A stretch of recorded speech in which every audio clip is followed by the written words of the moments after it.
What do you believe right now that's making you feel this way? And when you analyse it, you realise how irrational you can be at times. Every single one of our major customers and minor customers all shut their doors overnight. It's not sales per se, but the outcome of it is, because people get to know you, they get to see you. But, you know, what's the culture like at the business? What do we stand for, the values? I've got to tick that box on my personal development programme I don't really want to be here. Scaling up a business isn't easy. If it were, we wouldn't have less than 4% of businesses scaling beyond 10 employees or around £1 million turnover level, and less than 1% beyond 50 employees. But the contribution that we make as owner-managers to our economies is immense and should never be underestimated. Yet it can be a tough gig for all of us at times, and only other business owners truly understand the challenges that we face. And through ScaleUp Radio, we aim to help make things a little easier. We interview guests who have been where you are now and may have faced some of the challenges that you are facing. And they offer their thoughts and advice on what has worked for them, as well as what didn't. And we've also combined many of the lessons from these interviews, and also through working with hundreds of owner managers over the last 10 years or so, into a practical scale-up handbook that we've called the Entrepreneurial Scale-Up System, or ESUS. And it's for owner managers like you and me as we navigate our own scale-up journey. And you can order a copy through your favourite online book retailer, or by going to all the W's, esusgroup.co.uk, www.esusgroup.co.uk.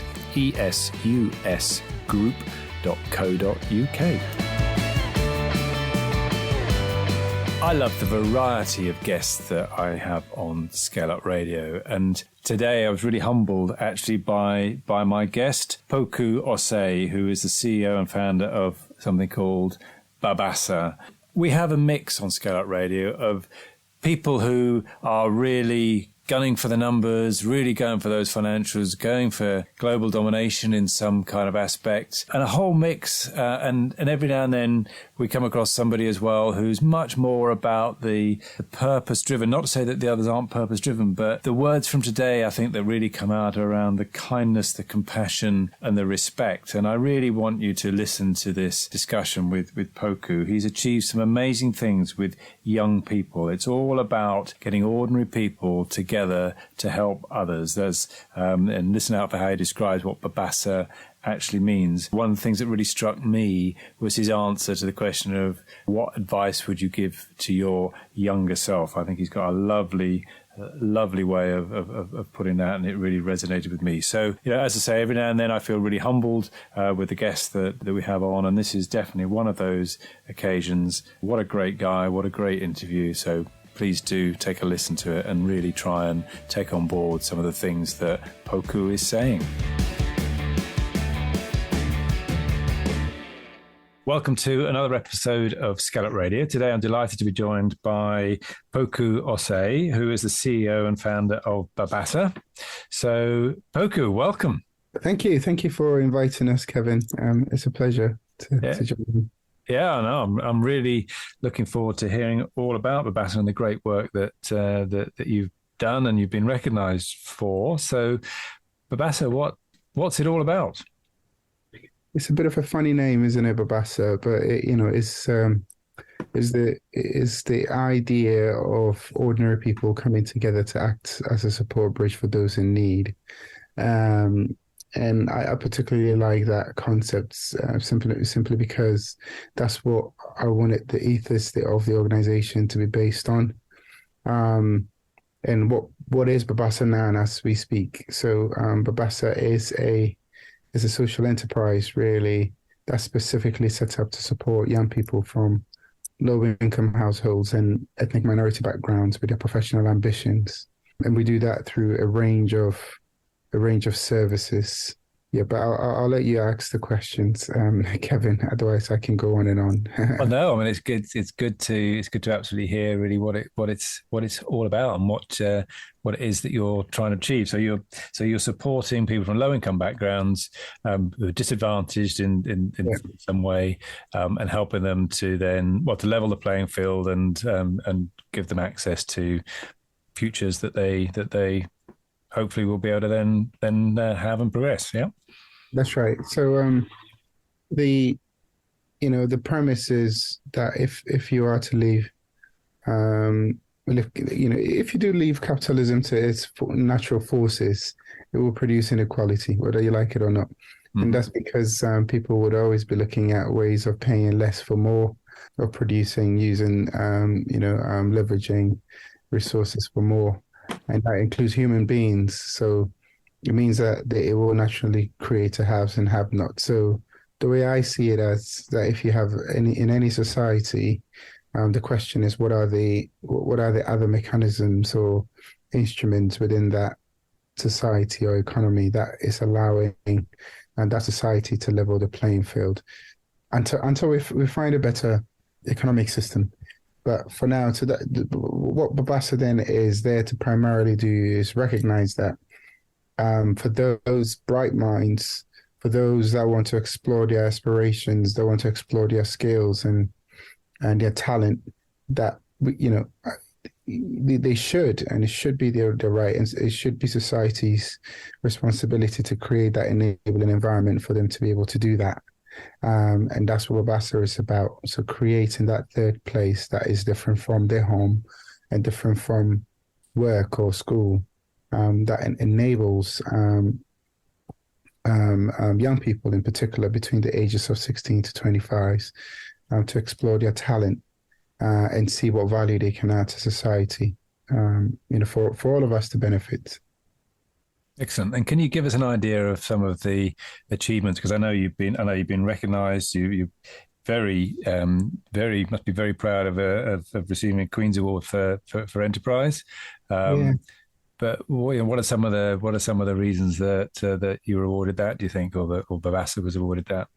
Well, I think to explain some of our, sort of our awards or achievement, if I can remember them, will be to help give it even some more context. So as to what we do. So in terms of what we actually do with people or young people, the organization is, in a way, you can say, it has two broad services. The first one is youth empowerment. So, we go out there, we use our online platforms right through to receiving referrals from schools and faith bodies. And we take these young people and we engage them using a variety of methods. So that those methods can include one-to-one work, intergenerational networking, support to allow them to build their social capital, obviously, skills training, that's employability and enterprise skills training, and right through to brokering some work experiences for them. So that's all the youth empowerment side. So it's a mix of methods that we use there. And then the other side, we have what we call the Babbasa recruitment and inclusion services, which is recognizing that at times you can make an individual as economically active as you possibly can, but the forces of the world at times still may not allow them to access the opportunity that will allow them to thrive. And to bridge that gap, we effectively work with businesses around their talent acquisition, right? Around training, that's more sort of cultural competency training, and around inclusion advisory, so that when these, not only are we then creating the opportunities, real opportunities for these young people to take on, but we're also working with employers to create that enabling environment for them to thrive, if that makes sense. So we have that two ends of what we do. Now, for that, I think it's fair to say that I'm really excited to that last year we won the inclusion award for Bristol, which is Bristol Live Awards, and then we also have won. Obviously, you mentioned the Queen's Award. That was for our ability to evidence that we've been able to advance over 2,000 young people into employment, or over 2,000 young people into employment and education since we started.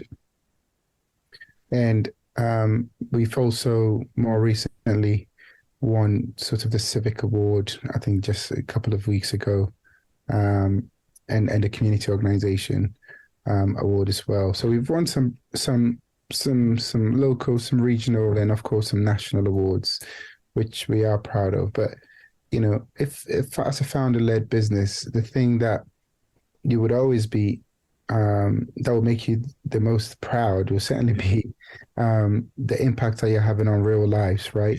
Yeah.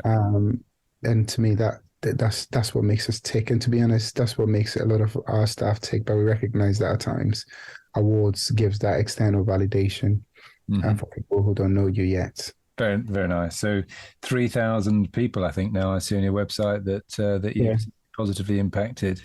Which is phenomenal. So are there other organizations like you within Bristol? Are there others in other parts of the country?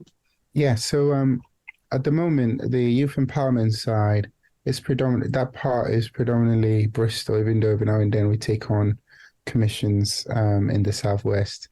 But for the recruitment and inclusion services side, which is more B2B side, that we actively work with organizations all over the country. Okay, great. Yeah. And what sort of companies might they be? What are they large organizations typically? It's a real mix, I must admit. So for example, last year we had to train 2,600 plus police officers. So that was working with the Avon and Somerset Police around our cultural competency training. But besides that, we also do have small organizations like Silverback. I say small, their impact is quite significant. So that's the production company for David Attenborough. But yeah, we work with all sorts of big and small organizations. But predominantly, it's fair to say if you were to look on our books, I'll say about 65% are probably your sort of SMEs. Great. And when did you start the organization? So Babbasa was started back in 2013 officially as an incorporated. But as you know, most founder-led organizations, you're likely to start something before you go and register the company. And that was true in my case. So at times it feels like we have two starts. One as an informal organization, we started in 2011, and the other is as a formal sort of incorporated organization. That was 2013. You've set up, I believe, as a social enterprise, as you said, as a community interest company. So how does a business model work? How do you fund yourself? Because from what you've described, there's quite a lot of support that's being given there. You must have quite a lot of advisors, mentors. How do you fund yourselves? Yeah. So on the youth empowerment side, the revenue stream is largely grants and commissions. What do I mean by that? So trust and foundations will give us grants for the programs that we do run directly with the young people. And I say commissions because mostly public sector organizations such as the council or the local or the regional authority would have some sort of commissioning process that we can bid in for. Right. To obviously improve conditions for citizens in the area. Yeah. So that's one. But then when you look at the recruitment and inclusion side, you can tell that there is an opportunity to try and generate some of our own revenue there. So, when I talked about talent acquisition, training, and inclusion advisory support, so that's all, tends to be all fees. So we ask the businesses to make a contribution towards it, because what we make clear is that we're not saying that make a donation for a low quality candidate. We're saying that we will give you the same candidate that you would have gone to your recruitment agency for, and we want you to make a contribution, which is often less than what you would have paid if you were to go to your recruitment agency. The added benefit that they're likely to come from a slightly diverse background and add to the diversity of thought for your organization. So that's how we great. Yeah, that's how we run. So it's a mixed revenue model. So you've got sort of some training fees in there, sort of a bit like a recruitment fee, And of course, I imagine, this is not you don't go into a company, you do a one-off training program, and you fix all the problems. So how do you get an ongoing and get change going within a company? Yeah, you're absolutely right. We are a purpose-led organizations. At times, some organizations will make contact and go like, "Oh, we hear that you are in touch with a lot of young people. Can we just make a donation and you can promote our roles for us?" But that we're not an advertising company. Neither are we and even a recruitment company. Even though we do recruitment, we are a purpose-led organization trying to transform the lives of young people and transform the workplace for them to thrive, right? So it means that for us, if you do engage with us, irrespective of what you do engage with us on as a business, as an organization, that is, we first and foremost will encourage you to do what we call our health checker, our inclusion health checker. So you may come to us and say that you just want to recruit one young person, but we try to understand why you want to recruit them through us in the first place.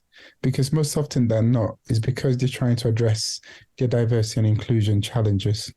Mm-hmm. If that's the case, then we make known to them that the point of starting is us understanding what those issues are. And to do that, you need to then complete what we call the inclusion health checker.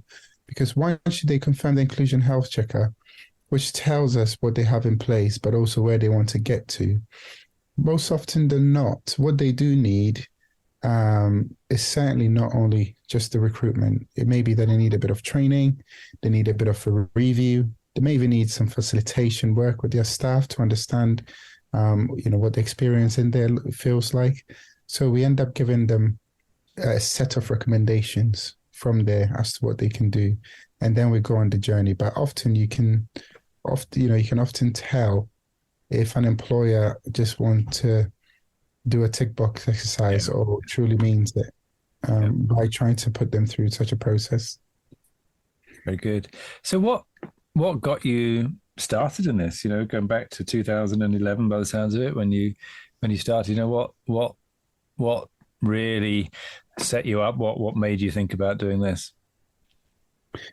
Well,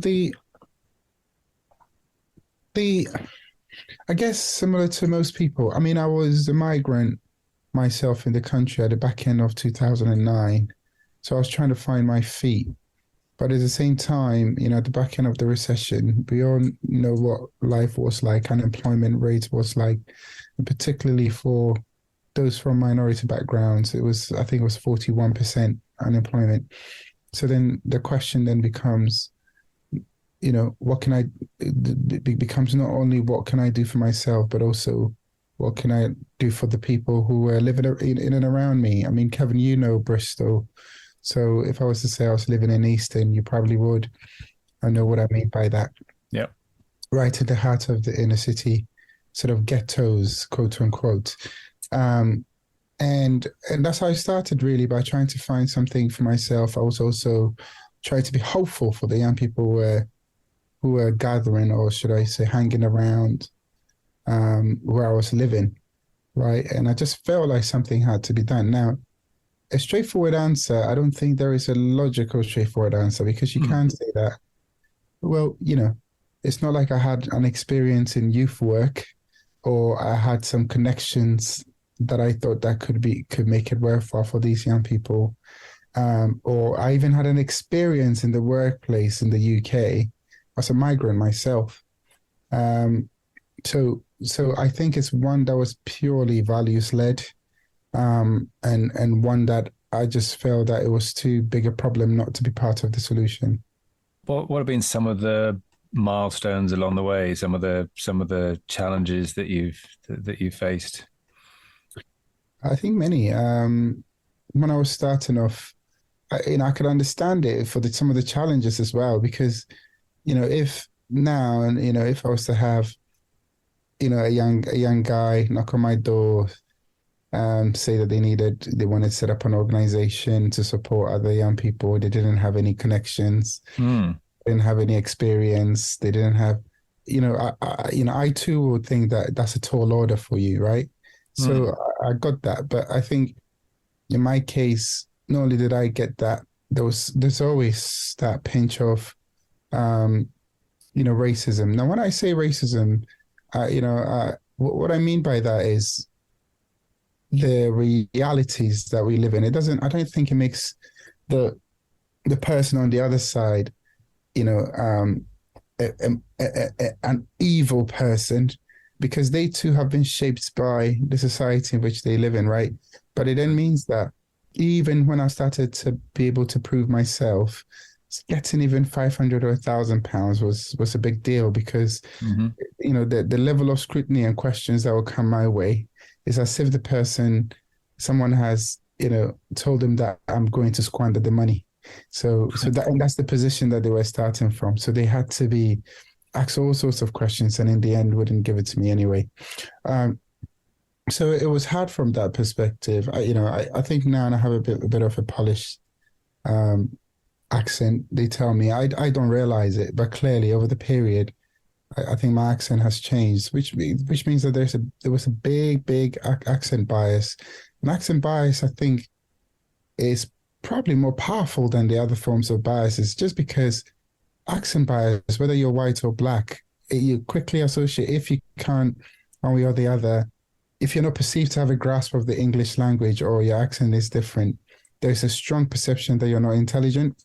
That's one thing that people don't talk about often. But anyway, so let's pick up on that a little bit, because that's interesting, because it's not just black or white, race. Yeah. It's geographic. Within England. Let's just say that we have, and we may not even consciously realise that we have these biases, but we do, don't we? We think of people from. We do. Yeah, we think of people from. We can just think of different accents. For Liverpool, maybe Glasgow, Edinburgh, maybe Birmingham, with East London, whatever. We all recognise these accents, and immediately we hear one, it gives us a certain impression of the person, doesn't it? Yeah, and it's the same, and that's why, from my point of view, I say that I don't, I don't think. At times people make it that one form of discrimination is a greater evil than the other. I don't think so. I think it's just, the way our mind, it's just social construct, isn't it? The constructs that we have, that we will use to, stereotype a Welsh person, or like you say, someone from the north. It's no different from the construct that we may use to do the same from someone who looks a certain type or a certain color, right? Yeah. But it meant that I was having it both ways on sort of on the bias spectrum. But also, fast forward, I think there was also a tall order of things for me to learn about, whether it's regulations of how organizations work, whether it's, you name it, how to run a business, or more importantly, how to run because I think I was always entrepreneurial, but I think how to run a non-profit organization, a really, really tall order. And then fast forward, it's just getting the right people to work alongside you, even when you have a bit of money. I guess for someone, particularly if you're a startup, for someone to say that I'm going to leave my day job, even if that day job is contact center job, and come and work for you, that's a big deal, right? Yep. Because your startup can fail at any time, and you're not showing them any credentials to tell them otherwise. Yeah. So those were all significant growing pains. But so it meant that if your average entrepreneur's growing pain is sort of 1/10, mine was like one over 100, right, in terms of probabilities.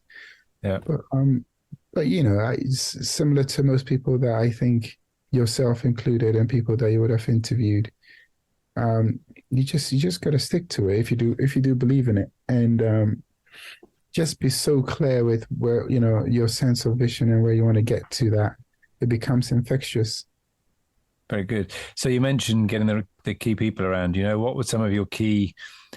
What were some of your key milestones of the people, key hires, or key people that came on board?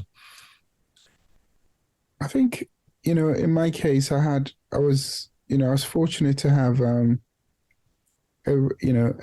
couple of very values-led volunteers. A lady called Michelle, a lady called Jenny, and a couple of years later, a guy called Irfan, who, yes, they weren't going to leave their day job, for what I was trying to establish, but when they had 2 hours, 5 hours, they for sure contributed to it.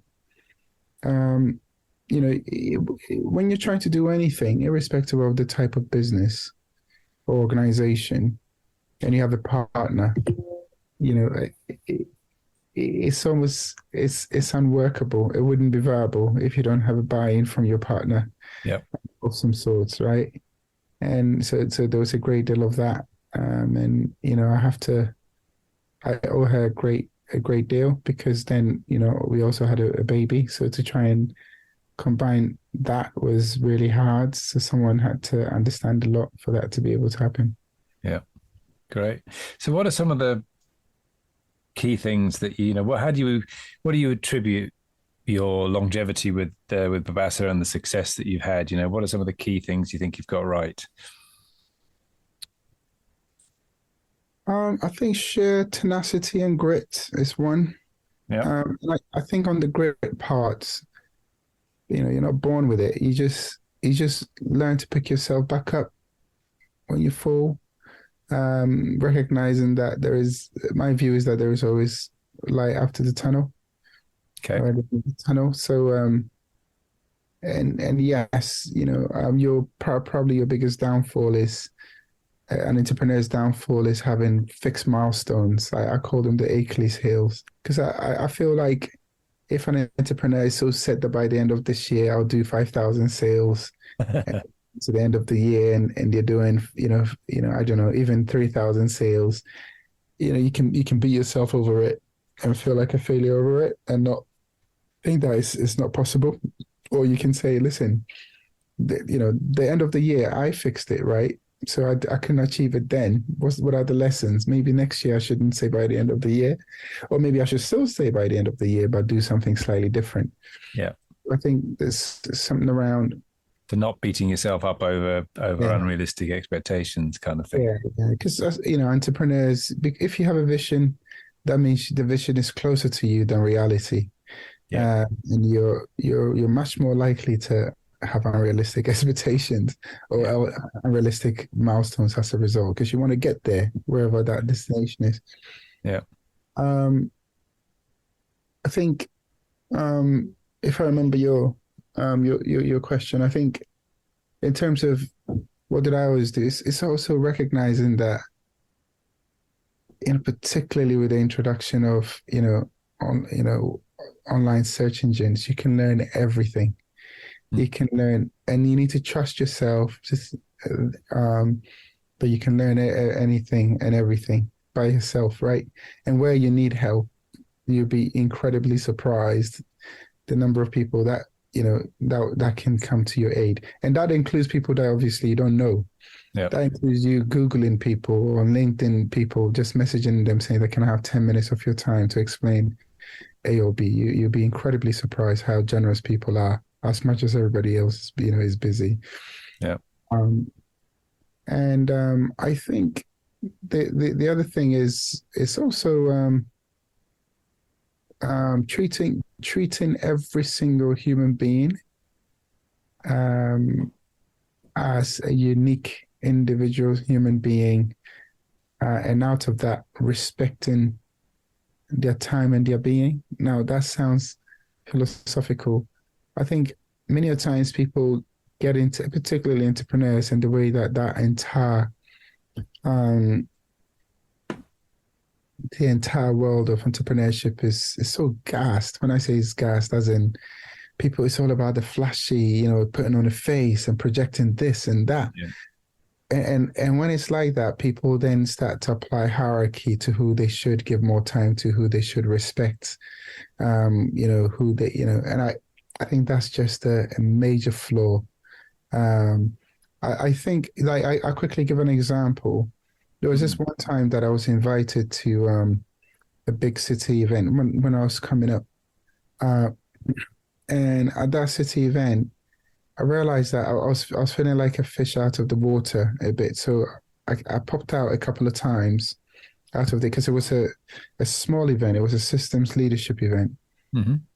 And one of those ones that you wonder, why did I even get the invite in the first place? I'm not, my title, these people are like 10 times my pay grade, whatever. And I came out twice to catch fresh air. And there's this guy cleaning the toilets and he popped out. And he said, oh, I can see you coming out. Are you okay? And I said, yeah. Now, I could have easily said, yeah, and then turned my back to it. But I said, yeah, and I engaged with him as well. Said, how long has he been working here? Fine, or whatever. And that was it. And he said, oh, you know what? I have a friend who works at Lloyd's Bank. So he does work at Lloyd's Bank too. Yeah. I like what you said that you do. I'll put you in touch. Wow. And the person that he put us in touch ended up becoming a sponsor for the organization at that early time. How amazing is that? So the connection came through a janitor. It didn't come through another CEO. It didn't come through the people at the conference. And it came through because the guy felt that I respected him. I gave him the time of day. So much so that he thought that I'm going to root for this guy. Yeah. Right? And whilst I hold no power in my other cleaning job, I'm going to go there and I'm going to root for him. And that came through. So it's just treating everybody with respect, not because you're going to get something out of it. But I'll say that because that's the right thing to do. And you never know when, the payback will come your way. I really, really like that example. And it reminded me of a big company that when they're inviting a candidate in for their interviews, normally, of course, the first person that they meet is the receptionist, the person at the front desk, and they actively involve that receptionist as part of their recruitment decision, depending on how the candidate behaved and treated that receptionist. Basically, if they were rude to the receptionist or treated them with disdain, then didn't matter how good they were for the rest of the interview, they didn't get the job. Yeah, I think people forget that, and I find that so fascinating, right? But I guess it's just the way of the world. In terms of what else, so I guess here we're speaking to both kindness, compassion, and respect from that example. And then we talked about, so as you can tell, I think it's just getting your value sets right, because integrity is also largely, integrity and tenacity is largely, someone can also say that those are values that that you try to operate with.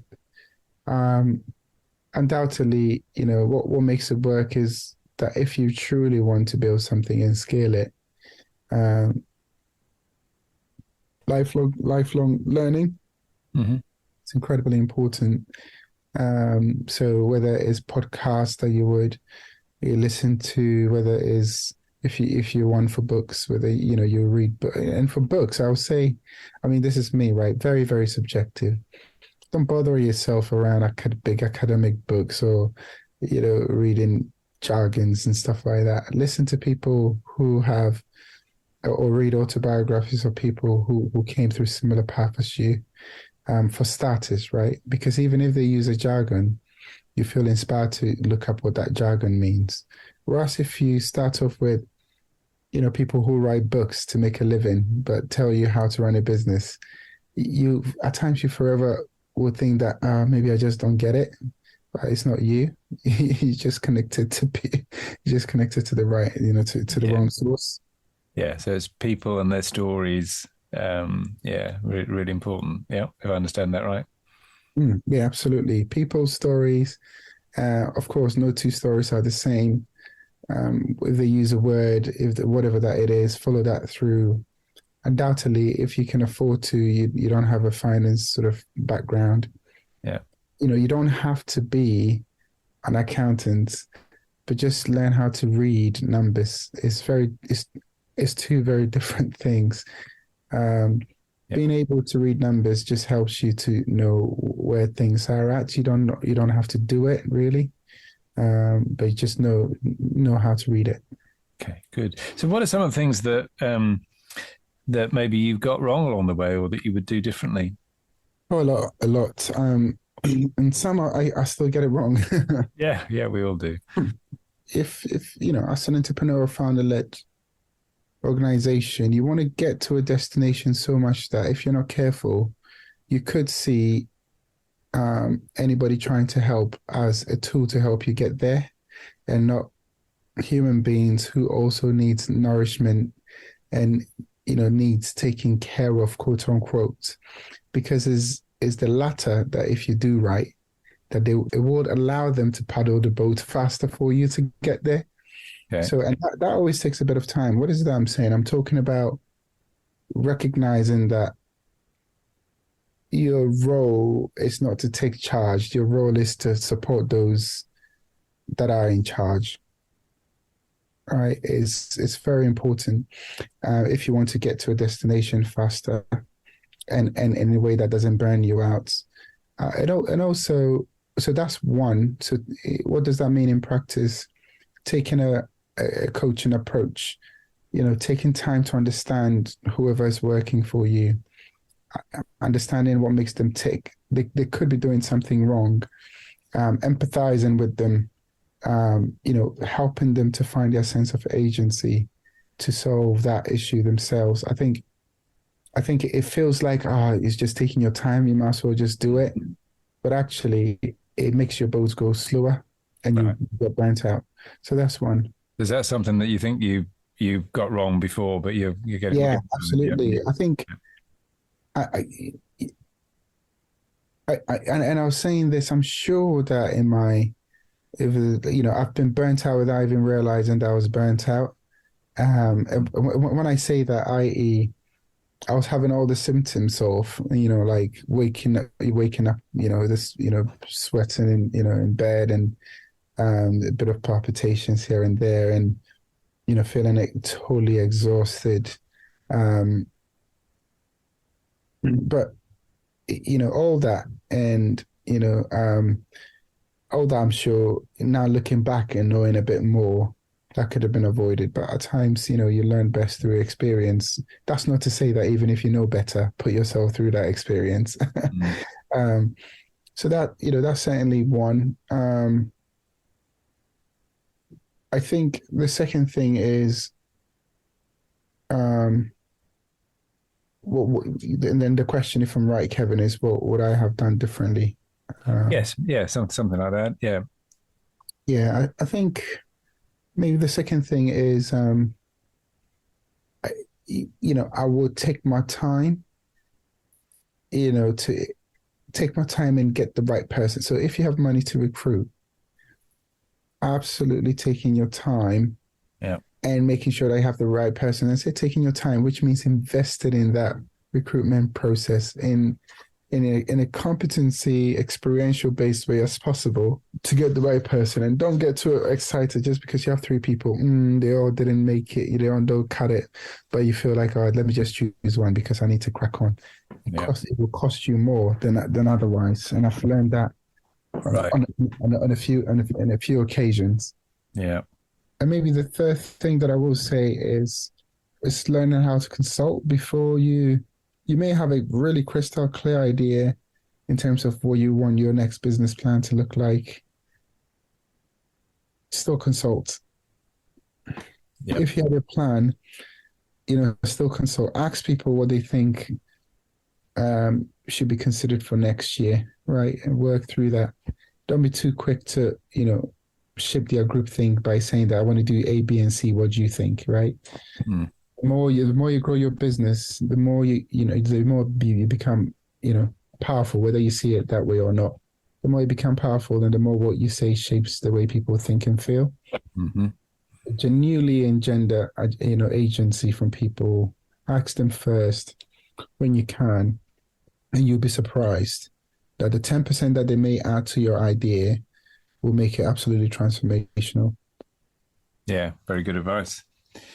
Excellent. Yep. And it also links with sort of what you were saying earlier about watching out for biases, because it's easy to discount somebody's opinion. But the times that I've had a number of times over my career, and not just to do with business, frankly, where you make an assumption, but then it comes back to bite you because you actually or you realize that actually, you know what they're saying really is very very powerful, and yeah, good, excellent. So what, when will your work be done? Is there an end game? When will you feel that, what, I've done what I set out to do? That's a difficult question. I think it is, when I decided that the name of the organization should be Babbasa, the reason why I chose that name was that I know that I wasn't going to be around after a while, or I always thought that I wasn't the right person to be running it because I didn't have the experience, blah, blah, blah, blah, blah. But I didn't want whoever took it over to forget why it was formed in the first place.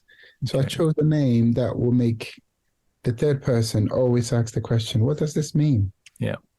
But 10 years on, here I am still running the organization. Now, I do feel in my personal journey, because it's a purpose-led organization, that time is not too far off now. It's simply because we now have an organization that has a model that works. Mm-hmm. And we now have staff that I do believe that, yes, I may be able to bring some relationship currency to what we do, but really and truly, if it has to sustain by itself, it would. So the question, though, that you asked wouldn't be, when do I feel that I've arrived? Because the vision is about us going, it says every young person feel able, every young person in the world feel able and inspired to fulfill their ambitions. I'm paraphrasing it here, the vision. So it means that, of course, every young person from a low income background. So it means that even if we solve the problem in the UK, we have to go to other countries and solve it. So the vision wouldn't. Yeah. But the way that I'm taking your question is, yes, the vision will carry on maybe 5-6 generations from here. What about me, right? At what point do I feel that I've done my part within that?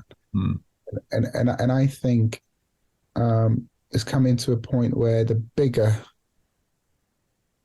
my bigger sense of purpose or sense of impact on the world is beginning to raise those questions for me, that how can I continue to have an impact?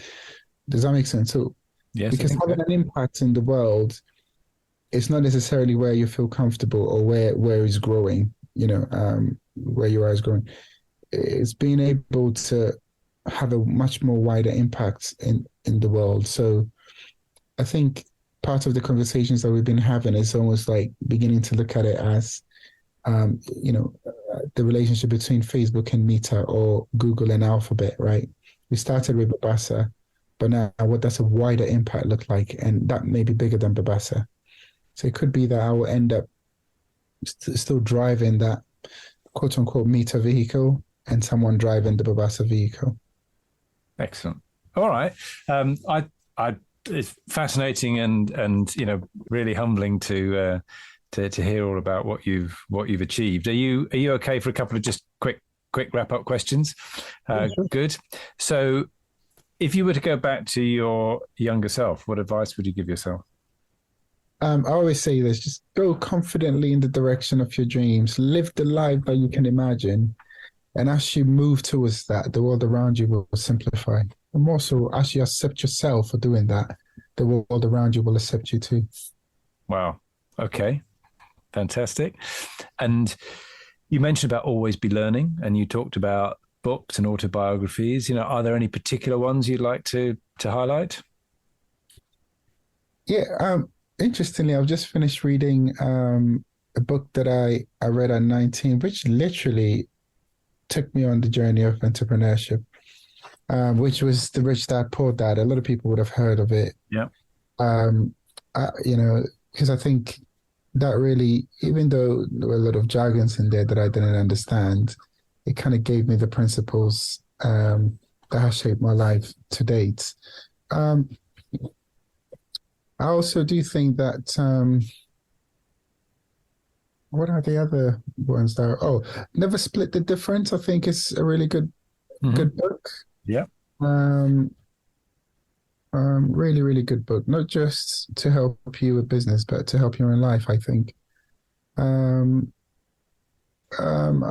feel like depending on your faith, you know, I think there is some magic in the holy books. That's if you're one for faith, not necessarily the religion or the institution, religious institutions that's been built around it, but for the books themselves, it's stories, right? And if you take it as stories, then the question is, what is it trying to say? And often there's something powerful there. And here I'm not even talking about any one particular faith. I'm talking about there's a Torah right through to the Quran, right through to the Bible. They are still influential books for a reason, and that doesn't mean that you have to agree with everything in it.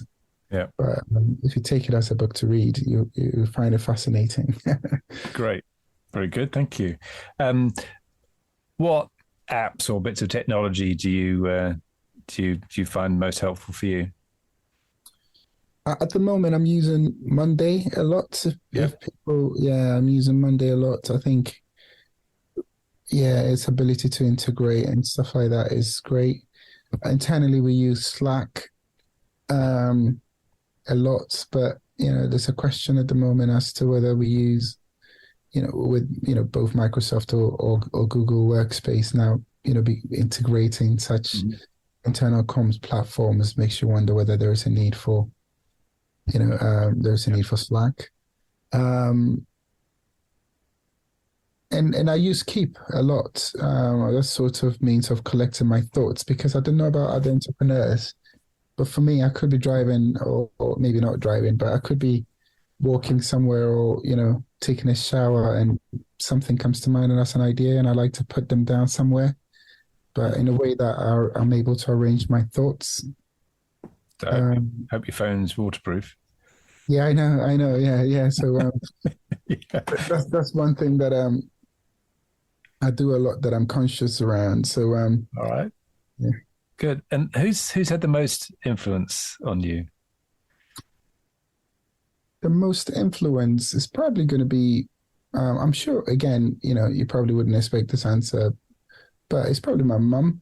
Yeah, simply because her work ethic is something that I don't even think she necessarily said, do things this way, work out or whatever. I just saw her do it. As passed on in obviously her values. Because I think a lot of those strong value base that doesn't even allow me to accept social injustice is really from that early faith upbringing. Whilst I'm not religious currently, as religious, I know that it comes from somewhere. So I'll say her, but this is seriously contentious at my workplace. I can't even say it again. Elon Musk inspires me a lot as an individual who's able to go for what I said, live the life that you've imagined, and literally go for the impossible. The world now. And here I'm not, for those listening, I'm not trying to say that Elon is an angel in any ways. I'm talking about his entrepreneurship and capabilities and ability to imagine. That he's visionary, and us all know that we can make anything come true if we wanted to. Excellent, super. Poku, thank you very much indeed for being my guest. I feel honoured to have had you on today on ScaleUp Radio. So thank you very much for that. If people would like to get hold of you or find out more about Babbasa, what's the best way for them to do that? Yeah, if people wanted to get in touch, I'll say they can just email ceo@byep.org.uk, or just go to www.babbasa, which is spelled BABBASA.com, and check us out. I'm also on social media, but I must admit I hardly use my social media platforms. Yeah, brilliant. Super. Poku, thank you very much indeed for being my guest today. Thank you. I hope you enjoyed that discussion, and if you're building and scaling your own business, you might well be interested in our book, The Entrepreneurial Scale-Up System. And it's exactly what it says on the tin. It's a practical handbook around scaling a business in a structured way, and you can order a copy on all your favorite online retailers, including an audio version, or you can find it and other supporting resources on our website, www.esusgroup.co.uk.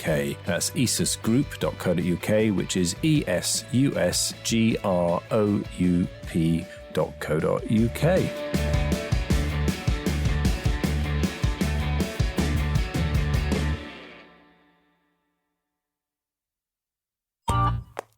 This has been a Monkey Pants Productions podcast.